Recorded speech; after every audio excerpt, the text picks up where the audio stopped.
So I want to introduce to you Whitney Hansen. Whitney was in the very first cohort to go through Venture College, and she's going to pitch her business to you. So Whitney, with no more than that, tell her about your business. Well, thank you so much for being here. My name is Whitney Hansen.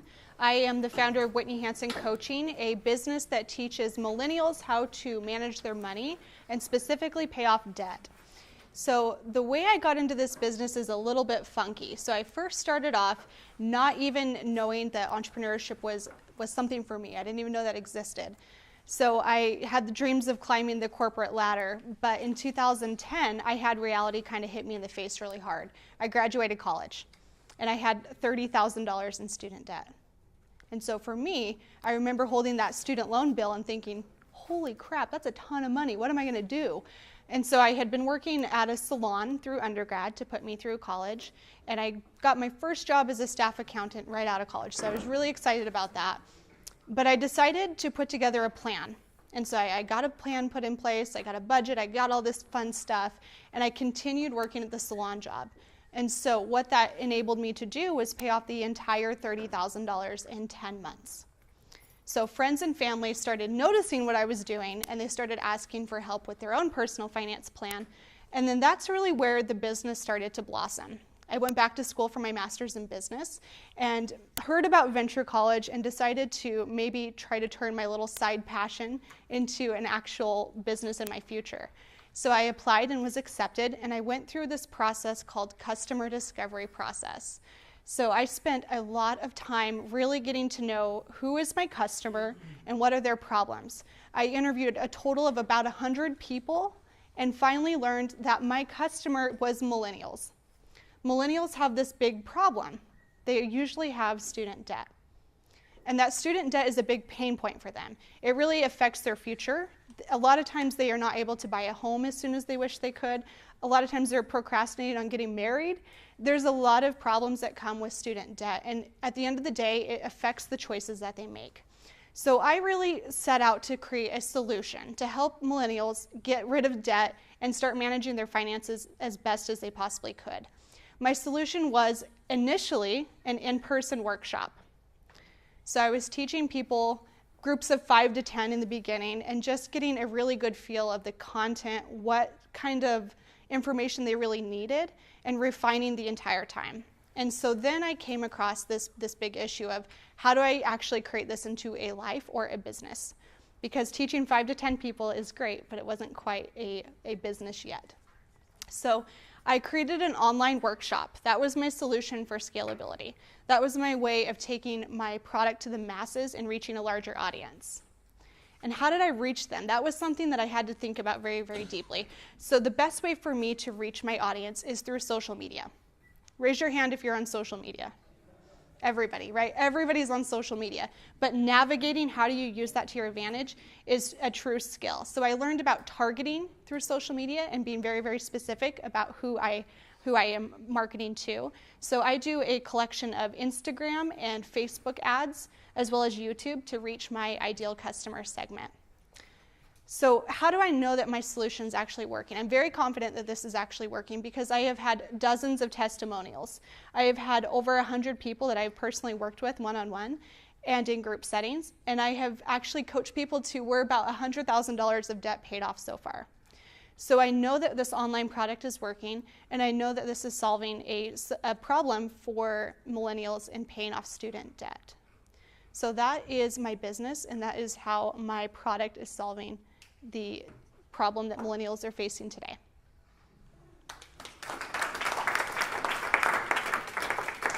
Now, I want to ask you some questions about Whitney. She opened up, what'd she say? My business is what? Yes. And what does the business do? Helps millennials plan their finances. Okay. Who's the customer that she's helping? And what's the problem they have?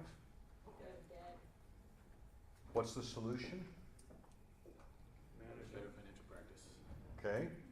And what's the benefit if her customer segment, if they follow her precept, what benefit do they get? What gain do they get? Out of debt. Cool. How's she reach her customers? Social media. What evidence does she have? Testimonies, numbers. How many minutes did she talk? Anybody time this? I should get closer to the mic because we're videotaping this. But, you know, it was about 4 minutes, maybe, something like that. Whitney is a really good pitcher. Think of that. You've heard those, maybe some of you knew about her before, but you heard this very brief thing. The questions you were able to answer because you listened to her pitch. And that skill is a developed skill. I can tell you the first time she described her business at Venture College, she wandered in the wilderness for about 45 minutes. It's a 20-page business plan. With a 20-page business plan. And so this is the skill that we're working on here, is how do you tell people what it is that you're doing so that A, they get it, B, they understand what it is, and from the standpoint of the contest, they can evaluate, is she solving a significant problem? Student loan debt? Like, it's the largest increase in debt in the country, and we got all sorts of problems. You guys are undoubtedly are all facing it. And so it's a problem that's out there. Is it worth solving? Sure, it's worth solving, and has she got a practical solution to it? So yeah, and she's got evidence that it works. More than $100,000 of debt has been paid off. So I wanted you to hear this because I wanted you to hear what do we mean when we say a pitch. So let me have your mic there, and we'll spend a little time on that. You could stand close to me instead of me standing close to you when you want to say something. Good deal. Let me have a set of the notes, Marilyn. We still have some left. Does everyone have notes?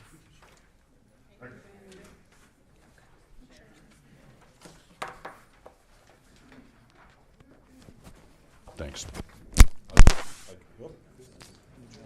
Yeah, nicely done. I put that right there. Yep. And why don't you start tucking that in your back pocket? Okay.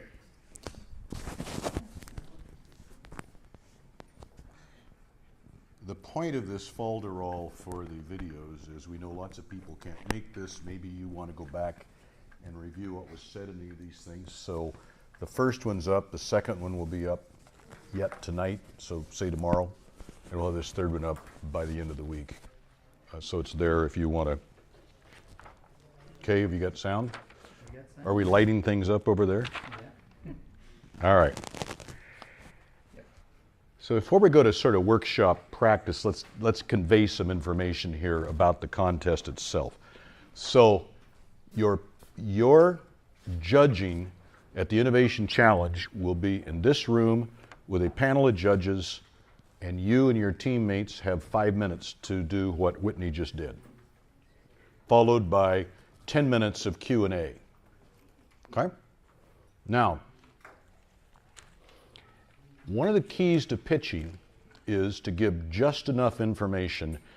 If you got a lot of information to convey, trying to put it on a slide in 6-point type and talking really fast is a really lousy way to do that. Some of you sat through presentations like that, like wow. So that one of the keys to pitching is you just need to give the essence of the business, because what you want is for the judges to ask you questions.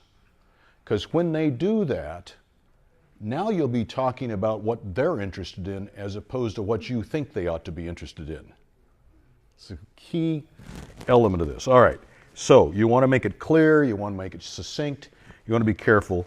5 minutes pitch, and we will have a little gong, and at 5 minutes you're done. So you want to make sure that you can do this in less than 5 minutes. We're going to judge you on this. Is the problem worth solving? Right? She convinced you that there's a problem worth solving out there. You all know that because most of you have student debt. Is the solution practical? Will it work? Will it solve the problem? That's what they're going to be looking at. But you don't want to stand up and say, so here's why my problem is important and here's how practical my solution is, right? That you want to try to capture your audience.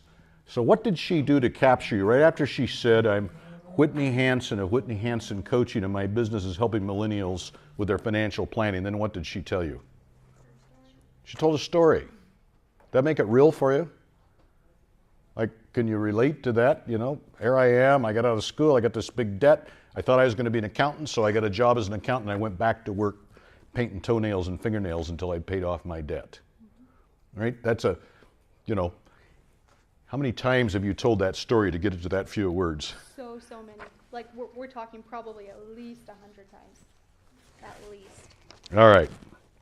Now, she chose not to use a deck, not to use a pitch deck. This is a decision up to you. We're not going to prescribe what your pitch has to be.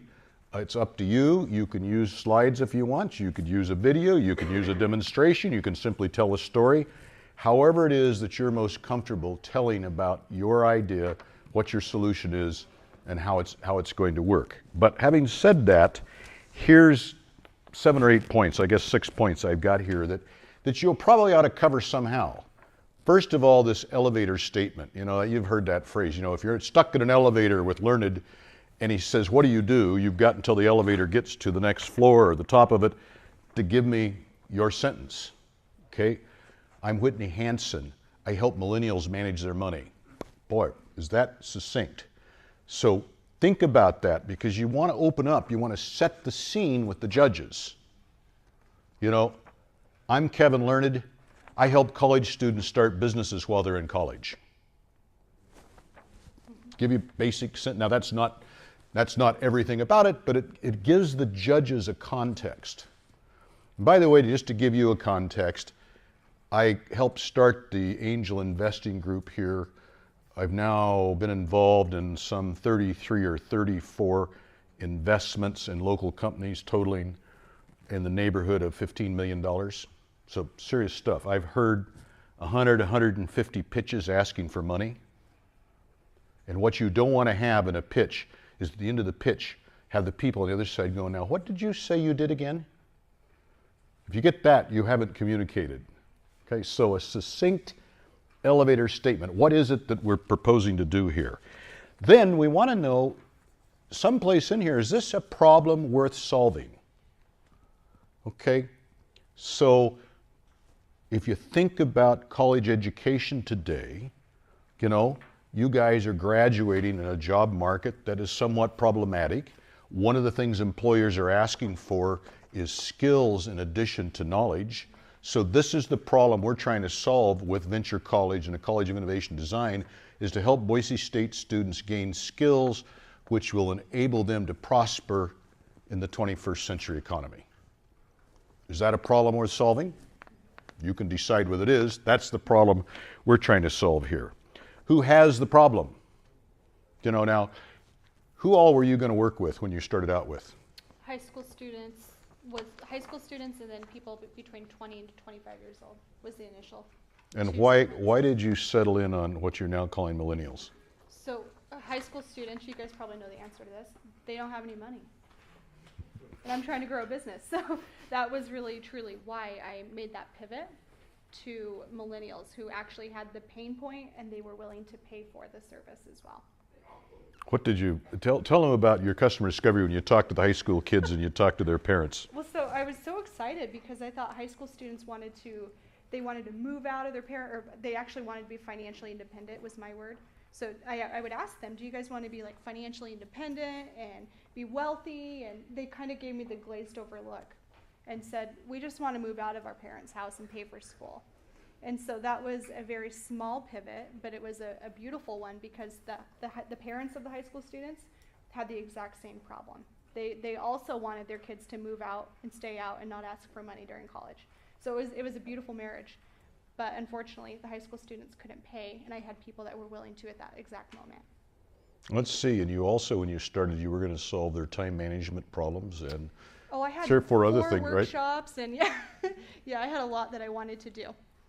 Okay, so for all of us as we work on these ideas, you know, you had Ed last week talking to you about pivots, about, you know, we're going to gather some data, we find out that it's not quite this, it might be this, or as we say, in every, you know, almost every idea is horrifically bad, but someplace in the middle of it is a really good idea, So part of what you want to do is discover it. Well, I'm sort of digressing here. So is the problem worth solving? Who has the problem? What is your solution to the problem? How does your solution solve the problem? So what's Whitney Hansen's solution to the problem the millennials have debt? Responsible personal finance. Responsible personal finance. How does, what's the service that she gives them to help them with that? Workshops, right? I mean, she could go into the lending business and offer to refinance the loans. She could go into the secondary employment business and help you all get jobs, secondary jobs to help pay it. But no, what she settled on was, I'm going to teach you through a workshop how to manage this. And certainly not the only way to address the problem, but as you listen to her, it kind of hangs together. And then when she says, the people who have taken my workshops have paid off $100,000 worth of debt, kind of nails it down. Here's my evidence that what I'm doing works. And then the last question that you need to deal with a little bit is, well, what are the resources that you would need to implement this solution to the problem that you're identifying? So maybe that is you need capital. That's okay. Maybe you need computer programmers to help you. I mean, it's all right. You just want to make sure the judges recognize that there are some things you will need to do this, whatever they might be. So you don't have to have the perfect solution. You don't have to have the problem solved. It's about innovation. Now, a little bit about evidence. And we talked quite a bit about this the first week, second week.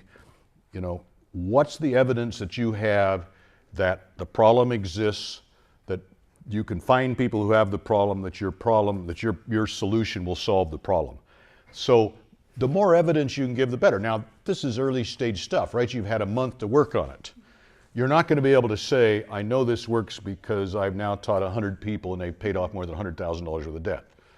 That's pretty compelling if she's out making a sales pitch. You're not going to be there, but have you talked to some customers besides yourself or some people besides yourself that have the problem? Do you have a prototype? Do you have some way of demonstrating that this will work? What is it that you have that judges sitting here who will have heard this for the first time will find, wow, those people, I'm convinced they have an idea and they've given me enough data about what they've done to prove that this idea will work or that people have this problem that I believe that. That's what you want to convey, okay? Now, let's talk a little bit about intangibles. She didn't use a slide deck, but I've watched Whitney long enough to know that if she did, her body language would have stayed exactly the same. She'd been looking at you. The most amateur error you can make if you're using a slide deck is to turn around and look at it here and turn your back to the audience. That is fatal in a pitch, right? Dude, the audience can read the slides. You don't have to read it to them. You should know this pitch well enough to be able to give it. Now, if you want to put it in front of you so that you can see it on a screen to remind you, great. But this is really bad. And if you've been in pitches like that or discussions like that or professors that teach that way, what happens when I do this to you? Where does your attention go? Usually, it might, but typically, when I'm talking to you, I turn around and I start talking to you like this, and I do that, and then I get the next slide up there, your mind wanders elsewhere, right? He doesn't even care enough to turn around and make eye contact and engage us. So, you're not going to do it. And that is maybe the most common error that we see in all kinds of pitches. So think about that if you're going to use a deck or some example. If you've been privileged to have a really, really good professor teach you in a lecture mode, and there are not very many people who are skilled at that, but typically what they will do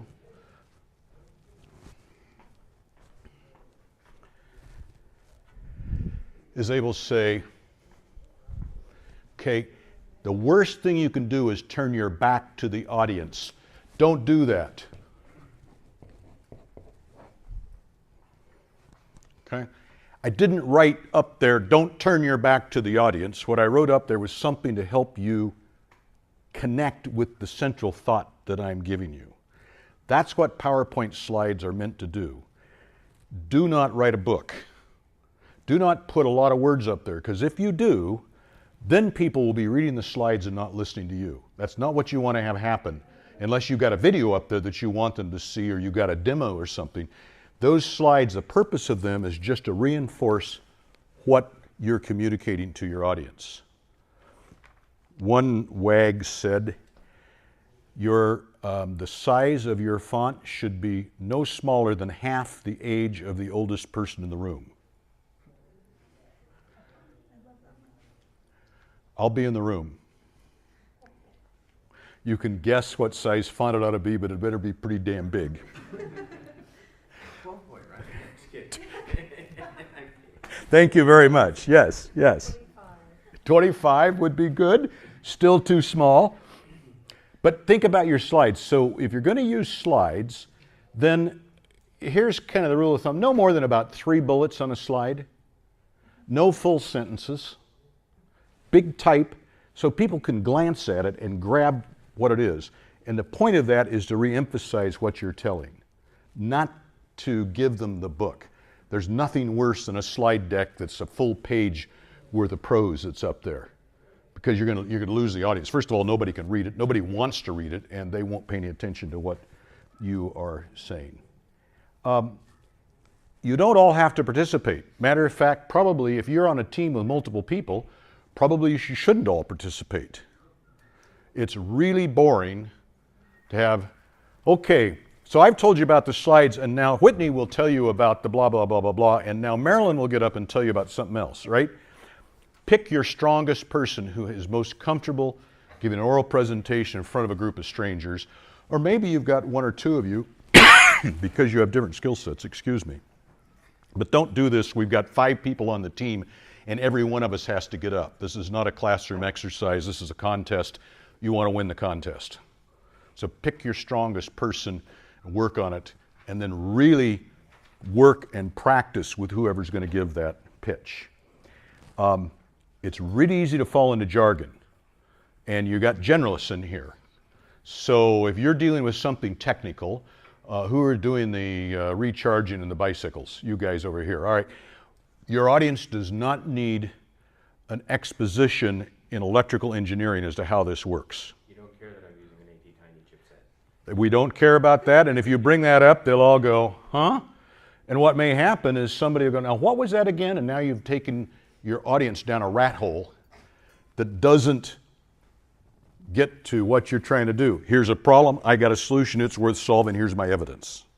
Okay, so stay with, this is going to be a knowledgeable group of people. They've listened to pitches, they're business people, they're people been around innovation, and they will respond to that. But don't use the technical language with them. They're not, your professional peers, and you'll lose them if you do that. How can you make it interesting? And I come back to, Whitney started, and she's a pro at this. If she had the 10-minute pitch, she would give you the story about how she grew up in a single mother family in a small town in Idaho, left herself, worked to put herself, there's a whole bunch of other story that she could tell you, but she only had 3 or 4 minutes, so she picked that story. But a story of some sort, or a video, or a demonstration, or an act, something engages that audience and gets them engaged with it. So think about that. We're not, as you can see from my dress, my style of dress, we're pretty informal around here. But you are competing for thousands of dollars, and so if I were you, I would dress like it. That doesn't mean that you'll win, but you won't hurt yourself. But if you come in here in holy Levi's, that would be the kind with holes in them, not the kind that have been blessed by the Pope. If you come in here sloppily dressed, sloppily, is that a word? No, it's whatever the word is. If you come in here, you're going to meet the expectations of your judges. So elevate those expectations and dress like you're worth a piece of $10,000. And then my last point, which I've made before, is, you'll notice as I'm working around here, I've made eye contact with almost everybody in this room. That in part makes it personal, It helps keep it engaged. It helps keep you focused on me and on the message that I'm doing. So that's our little sermon on best practices in this. So you have anything else you want to add to that? Nailed it. Nope, that's good. I had a question when you were saying the jargon. Mm-hmm. I truly don't know. So if it was, say, in their case where it's very technical, can you use a technical term but then kind of dumb it down a little bit? Sure. I mean, if you're going to use a technical term, for goodness sakes, explain it, because the last thing you want to do is make that person listening to you feel stupid. Same with acronyms. You've got to Okay. use Good the whole point. name. Yeah, whatever the acronyms are, they're, I remember listening to a pitch one time, and it was about a basketball program. And this was for, I don't know, $250,000. The guy's giving me his pitch, and he went on and on with all these acronyms about basketball. And I was coaching him, and I said, you made me feel like the stupidest person in the world because I don't watch basketball, and I didn't understand a word of what you were saying. And he was horrified that I didn't understand basketball. Right? I said, you're horrified at the wrong thing, dude. You want me to write you a check for $250,000 and you can't put it in terms that I would understand, like how will I make money off of whatever the hell it is you're doing? So, don't assume your audience. Keep it in terms and make sure you're not making them feel stupid in the process. Okay, practicing. When you sign up, and if you haven't done that, please do so. So each of you needs to sign up as an individual through Eventbrite, and then you need to notify us by sending an email to venturecollege.boisestate@boisestate.edu who the team members are. Even if you're a team of one, let us know. I'm Kevin Learned. I'm going to be pitching by myself. Once that triggers us, then we will send you a link to a calendar where you can give practice pitches to people who will not be judges, so we won't bias it, but who will give you feedback. And we'll run those 5 or 6 nights, but what we'll give you is a link to a Google Calendar, and you'll schedule your own. You have 15 minutes to make your pitch, get feedback from people. I heartily recommend that. It's so much harder to stand up and do your pitch, especially the first couple of times, to strangers than it is to do it amongst each other. So we offer you that. You'll get coaching. You can take advantage of that multiple times if you want to. The sessions are available to you. Let me tell you that, please give us 24 hours before the session that you're scheduling. If I glance at email tomorrow at 3 o'clock and see that the only person for tomorrow night has scheduled just then, I may not be able to get a mentor to come. So if you could all schedule for those times as early as possible, that'd be great. Everyone in here, almost everyone here, I believe, has registered and or given team names. And you should have that calendar link. I was doing that this afternoon. So if there are any issues or questions or times that you cannot make, just send us an email. We'll do our very best to accommodate you. Okay. I put a link in that, and this will be emailed to you as well, so you can get the live link. I found a venture capitalist that had done, it's the Kauffman Foundation has done some really good videos on pitching. Now, it happens to be pitching for money, but it's full of great counsel. So if you want to know more, there's a place that you could go. You could practice. So before we move on for the night, what questions might we answer about this, or concerns or thoughts? Yes, ma'am. With acronyms, like if you introduce it in the first time you use it, can you say, like for example, we have the BLM, which is Bureau of Land Management. Do we have to keep saying the whole thing, or once we introduce what it is, can we say? Okay, so the question is, with an acronym, if you define it the first time, can you then use it? I would say keep your audience in mind. We're in Idaho. If you say the Bureau of Land Management and then talk about the BLM, everybody's going to know that, right? But if you say it's the Atomic Energy Commission for Automobiles, the AACA, nobody will be with you, right? Or if you say I happy, no one will know. Yeah. That's their name. That's their name? I Happy? Cool name. Yeah. So, use your judgment. You don't want to bore people, but you don't want to leave them behind. They've got to be with you through the whole thing. Think of this. A really effective pitch causes your audience to say, that's interesting, I'd like to know more. From the first words out of your mouth. I'm Whitney Hansen. I own Whitney Hansen Coaching, and I help millennials get out of student debt. How many of you said in the back of your head, ooh, I wonder how she does that. I'd like to know more. See, because you're in her target market. Okay? And that story was specific for that too, guys. So the story I tell is different. So because you guys are more in my age group, that's why I tell that story. If you were older, I would tell a different story. Yep. Based on that, who will be our target in the That's a really good question. We haven't selected the judges yet, but I think they will be. We'll have some venture college badge holders, or what?